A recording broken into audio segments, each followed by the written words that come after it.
மாரி செல்வராஜ் போன்ற ஒரு நபர்கள்ட்ட இருந்து இந்த மாதிரி ஒரு வார்த்தையை நம்ம எதிர்பார்க்கல. பைசன் படம் வெளியானதை ஒற்றி மாரி செல்வராஜ் நிறைய நிகழ்வுகளை கலந்துகிட்டார். அப்படி ஒரு நிகழ்வுகள்ல தமிழ்நாட்டுல மாரி செல்வராஜை பார்த்து ஒரு இளைஞன் கேட்ட கேள்வி என்ன அப்படின்னா, நீங்க ஏன் கேரளால இருந்து வெள்ளை தோல் கொண்ட ஒரு பொண்ணை நடிக்க வைக்க கூட்டு வந்துட்டு கருப்பா டேன் பண்ணி நடிக்க வைக்கிறீங்க, அதுக்கு இங்க இருக்கிற ஒரு கருப்பு தோல் பெண்ணையே நடிக்க வச்சிருக்கலாம்ல அப்படிங்கிற கேள்வி. இதை ஒட்டி நடந்துட்டு இருக்கிற சர்ச்சையான விஷயங்களும் இந்த உரையாடல் பற்றி தான் நம்ம இன்னைக்கு பேச போறோம்.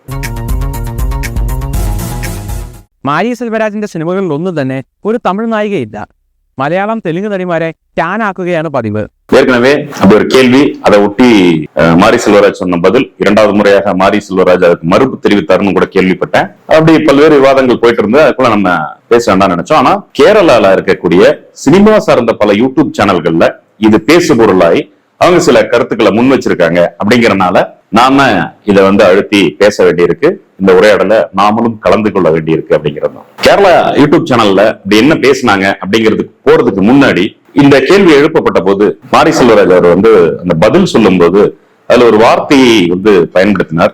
ஊனமுற்ற ஒரு பாத்திரத்திற்கு ஊனமுற்ற ஒருத்தரையே நிஜமா நடிக்க வைக்க முடியுமான்னு. இந்த கேள்விக்கு சரியான பதிலா இல்ல மழுப்பலா இருந்தாலும், அது அர்த்தமற்ற ஒரு இடத்துல பதிலா இருந்தாலும் அதை எப்படி அர்த்தமற்றதுங்கிறதையும் பார்ப்போம். ஆனா மாரி செல்வராஜ் போன்ற ஒரு நபர்கள்ட்ட இருந்து இந்த மாதிரி ஒரு வார்த்தையை நம்ம எதிர்பார்க்கல. என்ன காரணம் அப்படின்னா, அரசியல்ல குறிப்பா மக்கள் சார்ந்த அரசியல் பேசுற எல்லாரும் சொல்லாடல்கள் வரைக்கும் மற்றவர்கள் காயப்படுத்தக்கூடாது அப்படிங்கிறதுக்காக பல்வேறு விஷயங்கள்ல மாறுதல் இருக்கு. குறிப்பா நீங்க வலது அப்படி கருத்தாக்கம் கொண்டவங்க கற்பழிப்பு, ஊனமுற்றவர்கள், இந்த மாதிரி பல்வேறு விஷயங்களை, தாழ்ந்தவன், தாழ்த்தப்பட்டவன், இப்படி எல்லாம் பேசுவாங்க. இப்படி பல்வேறு விஷயங்கள்ல நாம குறிப்பா மக்களோடு சேர்ந்து நிக்கிறவங்க இந்த சொல் அரசியலுக்குள்ளேயும் பல்வேறு விஷயங்கள்ல நம்ம வெகு தூரம் முன்னேறி வந்திருக்கும். இன்னும் முன்னேற்றம் தேவைதான், முன்னேறி வந்திருக்கும். அதுல ஒன்றுதான் ஊனமுற்றவர்களுக்கு பதிலாக மாற்றுத்திறனாளிகள் அப்படின்னு சொல்றது. பிசிக்கலி சேலஞ்சுன்னு ஆங்கிலத்தில் சொல்றாங்க. அந்த மாதிரி மாற்றுத்திறனாளிகள் அப்படிங்கிற தமிழ் வார்த்தையை நம்ம பயன்படுத்துறோம். கற்பழிப்புக்கு பதிலாக வன்புணர்வு அப்படின்னு சொல்றோம். எல்லா விஷயத்திலையும் அப்படி நம்ம ஒவ்வொரு விஷயத்திலும் உதாரணமா இன்னும் தீர்க்கமா போய் மூன்றாம் பாலினத்தவர்கள் அப்படின்னு சொல்ற கூட தப்பு. ஆண் பெண், அப்ப ஆண் முதல்ல, பெண் ரெண்டாவது, மூன்றாவது பாலினம் ஒண்ணு இருக்கா அப்படிங்கும்போது அது திருநர் அப்படின்னு சொல்ற மாதிரியான சொல்லாடல்கள் இப்படிதான் பயன்படுத்தணும் அப்படிங்கிற மாதிரி பல்வேறு விஷயங்கள் போயிட்டு இருக்கு. ஒடுக்கப்பட்ட சமூகத்தை சேர்ந்த ஒடுக்கிட்டாங்க அப்படிங்கிறத நம்ம சொல்றோம். தாழ்ந்தவன் அல்ல, அப்படி யாரும் தாழ்ந்தவரா இல்ல அப்படிங்கிற மாதிரிதான் இருக்கு. இப்படி பயன்படுத்த வேண்டிய இடத்துல போற போக்குல நம்ம பொறுப்புணர்வு இல்ல இயக்குநர்கள்ட்ட இதை நம்ம எதிர்பார்க்கறது இல்ல. அந்த அடிப்படையில அந்த விஷயத்துல ஒரு பரிசீலிக்கணும் அப்படிங்கறத நம்ம சொல்லிக்கிறோம். கேரளா சேனல்ல அப்படி என்ன சொன்னாங்க, என்ன வைரல் ஆச்சு அப்படிங்கிறது ரொம்ப முக்கியமானது. குறிப்பா கேரளாவில் நல்ல சினிமா வருது, நம்ம இங்க கொண்டாடுற மாதிரியே கேரளாவில் இங்க நாம கொண்டாடக்கூடிய மாற்று சினிமாவை, மாற்றுனா ஒன்றும் பெருசா இல்ல, சினிமாதான் மக்கள் சார்ந்த சினிமா, வெற்றிமாறன் ஆகட்டும், பா ரஞ்சித், மாரி செல்வராஜ், குறிப்பா மண் சார்ந்து ரியலா மக்களோடு இருக்கக்கூடிய கதையை பண்றவங்களுடைய விஷயங்கள் அங்க பிரபலமா பேசப்படும் அப்படிங்கிறது. அந்த வகையில இந்த மாரி செல்வராஜோட பதிலை ஒட்டி அந்த சேனல்ல ஒரு வீடியோ போட்டிருக்காங்க. அந்த வீடியோ இப்போ மலையாள கரையோரம் வைரல் ஆயிட்டு இருக்கு. அந்த வீடியோ தான் நம்ம பார்க்க போறோம். வைரல் ஆயிருக்கிறதுல அந்த வீடியோல அவர் என்ன சொல்றாரு அப்படின்னா, மாரி செல்வராஜ் சொன்ன இந்த பதில இருந்து தான் ஆரம்பிக்கும் போது கூடுதலா 2 தகவல் அவர் சொல்றாரு. ஒண்ணு கொட்டுக்காளியோடைய வெற்றி நிகழ்வுல மிஸ்கின் பேசினதா ஒரு விஷயத்த அவர் சொல்றாரு. அதுல மிஸ்கின் சொல்லி இருக்காரு, நம்ம தமிழ் நடிகைகள் யாருமே இந்த மாதிரி படத்துல நடிக்க விருப்பம் தெரிவிப்பதில்லை, நல்ல படங்கள்ல நடிக்க விருப்பம் தெரிவிப்பதில்லை, அவங்களுக்கு 3-4 பாட்டு வேணும், குத்தாட்டம் வேணும் அப்படிங்கிற மாதிரி மிஸ்கின் சொல்றாரு. இன்னொரு பக்கம் தொடரி படத்துல நாயகி பாத்திரமா வரக்கூடிய மலையாள கேரக்டர்கிட்ட தனுஷ் அப்படிங்கிற தமிழ் பாத்திரம் சொல்வதாக ஒரு காட்சி.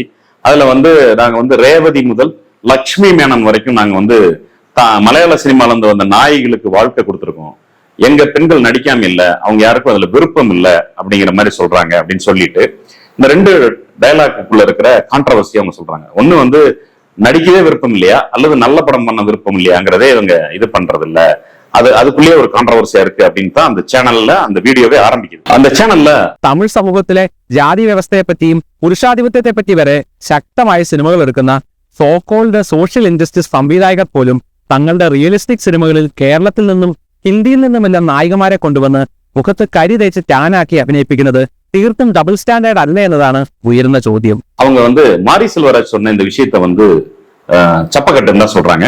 ஆனா சொல்லும்போது கூட மாரி செல்வராஜ் போன்ற ஆணாதிக்கம், இங்க நிலவுகின்ற சாதி ஆதிக்க பல்வேறு ஆதிக்க மனோநிலைகளுக்கு எதிராக படம் எடுக்கக்கூடிய ஒரு நபர்கிட்ட இருந்து இந்த பதில் ஏற்புடையதா இல்லை அப்படின்னு தான் ஆரம்பிக்கிறாங்க. அதுல குறிப்பா என்ன சொல்றாங்க அப்படின்னா, தமிழ் திரை நடிகை வந்து ராதிகா வந்து ஒரு பேட்டியில சொன்னதாக அவங்க சொல்ற விஷயம் என்ன அப்படின்னா, தமிழ் திரையுலகம் வந்து பெண் நடிகர்களை கொண்டாடுவதே இல்லை அப்படிங்கிறத அவங்க ரொம்ப காலமா வருத்தமா சொல்லிட்டு இருக்கிறதா அந்த சேனல்ல பதிவு பண்றாங்க. அவங்க அதுதான் சொல்றாங்க, ஆல்மோஸ்ட் அது வந்து உண்மை மாதிரிதான் இருக்கு. என்ன காரணம்னா, நீங்க இந்திய சினிமால தமிழ் சினிமாவுக்கு வந்து எப்போதும் ஒரு முன்னணி பாத்திரம் இருக்கு, ஒரு அடி முன்னாலதான் இருக்கு அப்படிங்கிறதையும் அந்த சேனல்ல மென்ஷன் பண்றாங்க. சொல்லிட்டு சொல்றாங்க, ஆண் கதாபாத்திரங்கள் பொறுத்த வரைக்கும், ஆண் நடிகர்கள் பொறுத்த வரைக்கும் இப்படிதான் இருக்கணும் அப்படின்னு ஒரு நாயக பிம்பம் எல்லாம் உடைச்சு தமிழ் சினிமால எப்பவுமே வந்து நாயக பாத்திரத்துக்கு இப்படிதான் இல்லை, திறமை இருந்தா எல்லாரும் நடிக்கலாம், அதுல வந்து நிறம் உடல்வாகு இதெல்லாம் மேட்டர் இல்லாம பல்வேறு வகையான நாயகர்கள் இங்க கொண்டாடப்பட்டு இருக்காங்க தமிழ் திரையுலகில அப்படிங்கறத சொல்றாங்க. ബ്രിട്ടനിൽ നിന്നും മദാമയെ കൊണ്ടുവന്ന് ചായം പൂശി അഭിനയിപ്പിക്കുന്നു, എന്തിന് അങ്ങ് യുക്രൈനിൽ നിന്ന് വരെ വരുന്നു നായികമാർ തമിഴിലേക്ക്.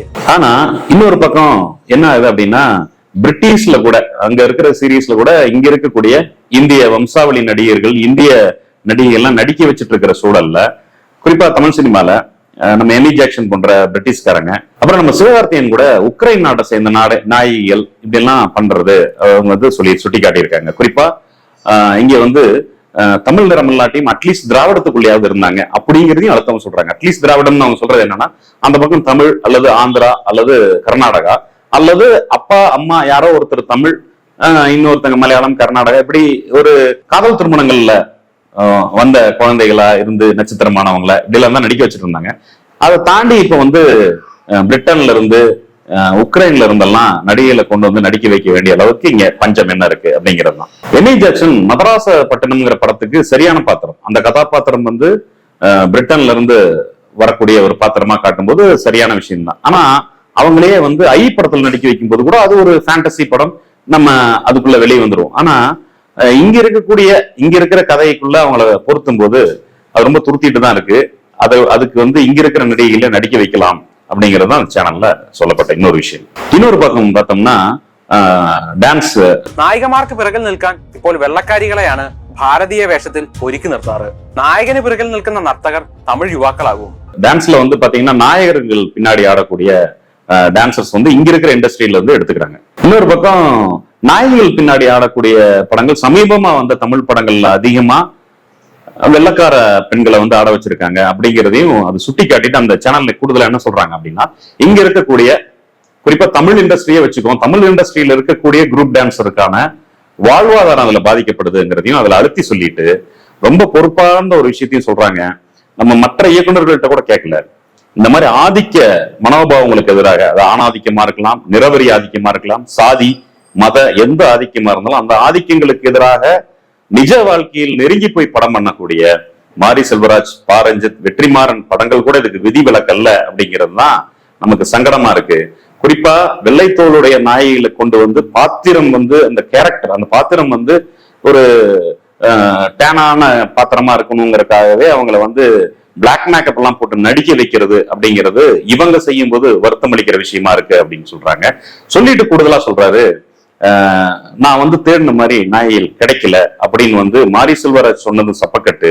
நல்ல படங்கள்ல இங்க இருக்கிற பெண்கள் நடிக்கிறது இல்லைன்னு மிஸ்கின்னு சொல்றது தப்பு அப்படின்னு சொல்லிட்டு அதுக்கு ஆதாரமா ஒரு வீடியோ கிளிப்பையும் அவங்க போட்டிருக்காங்க. அதுல முல்லை அப்படிங்கிற ஒரு தமிழ் நடிகை, அவங்க வந்து ஏதோ இந்த தியேட்டர் ஆர்டிஸ்ட் போல் இருக்கு, அவங்க வந்து அப்படியெல்லாம் இல்ல, நாங்கெல்லாம் வில்லிங்கா தான் இருக்கோம் அப்படிங்கறத சொன்னதையும் சொல்லி போட்டிருக்காங்க. മിഷ്കിന്റെ വാക്കുകളെ പറ്റി മുല്ലേ അരസി എന്ന നടി പറഞ്ഞത് തമിഴ് നടിമാരില്ലാത്തത് കൊണ്ടല്ല, വിളിക്കാത്തത് കൊണ്ടാണെന്നാണ്. உண்மை என்னன்னா, இங்க இது வந்து பல கோடி ரூபாய் பிசினஸ் இல்லையா, அந்த விஷயங்களை மறுக்கிறது இல்ல. ஆனா அதை நேர்மையா ஒப்புக்கொண்டிருக்கலாம். அப்படி ஆதிக்க மனநிலைக்கு இயங்குற இயக்குநர்கள் மட்டுமல்ல, இப்போ ஜென்சில பிரபலமா இருக்கக்கூடிய டிஆர்னு செல்லமா அழைக்கப்படுற பிரதீப் ரங்கநாதன் படங்கள்லயும் இதுவரைக்கும் வந்த படத்துல எல்லாம் மலையாள நடிகர்கள்லாம் இருந்ததாக சுட்டிக்காட்டப்படுது, வேற்றுமொழி நடிகைகள் இருந்ததாக சுட்டிக்காட்டப்படும் போது அந்த இயக்குனரும் அந்த நடிகரும் சொன்ன பதில் வந்து எல்லாரும் இந்தியர்கள் தானே அப்படின்னு சொன்னாங்களாம். அதுதான் அந்த சேனல்ல இறுதியா முடிக்கும் போது என்ன சொல்றாங்கன்னா, அப்படி வந்து இதெல்லாம் இந்த இந்தியர்கள் தானே, சினிமா வந்து மொழிக்கு அப்பாற்பட்டது தானேங்கிற சப்பக்கட்டெல்லாம் கட்டாம இங்க இருக்கிற கலைஞர்களுக்கும் இந்த போராட்டமான ஒரு சூழல்ல உடைச்சு பாதை அமைச்சு கொடுக்கணும்னு அவங்க சொல்லியிருக்காங்க. நாமளும் அதான் சொல்றோம். இந்த விஷயங்கள் நமக்கு புரியுது. மாரி செல்வராஜ் செப்பக்கட்டு தான் கட்டினாருங்கிறத தாண்டி அவர் நேர்மையா ஒத்துக்கிட்டு இருந்தா என்ன ஒரு விஷயம் இருந்திருக்கணும் அப்படின்னா, இங்க ஒரு பிசினஸ், பல கோடி ரூபாய் விளையாடுற ஒரு பிசினஸ், அதனால இங்க பல்வேறு மார்க்கெட் சிக்கல்லாம் இருக்கு. ஆனாலும் கூட இது தவிர்க்க முடியாம இருக்குன்னு அவங்க ஒரு நேர்மையா ஒத்துருக்கலாம். ஆனாலும் அந்த சிக்கலை தாண்டி ஒரு காலத்துல சாதி ஆணவ படுகொலைக்கு எதிராக, சாதி ஆணவத்திற்கு எதிராக எல்லாம் படம் எடுத்தா ஓடாதுன்னு சொல்லிட்டு இருக்கும்போது அதை உடைத்து காட்டிய நபர்கள் நீங்க தான் இந்த விஷயத்தையும் உடைத்து முன்னகர்த்தணும் அப்படிங்கிறத சினிமா பேச்சு யூடியூப் சேனல் மூலமா நாங்களும் சொல்லிக்கிறோம். செய்வீங்கிற நம்புறோம். நன்றி, வணக்கம்.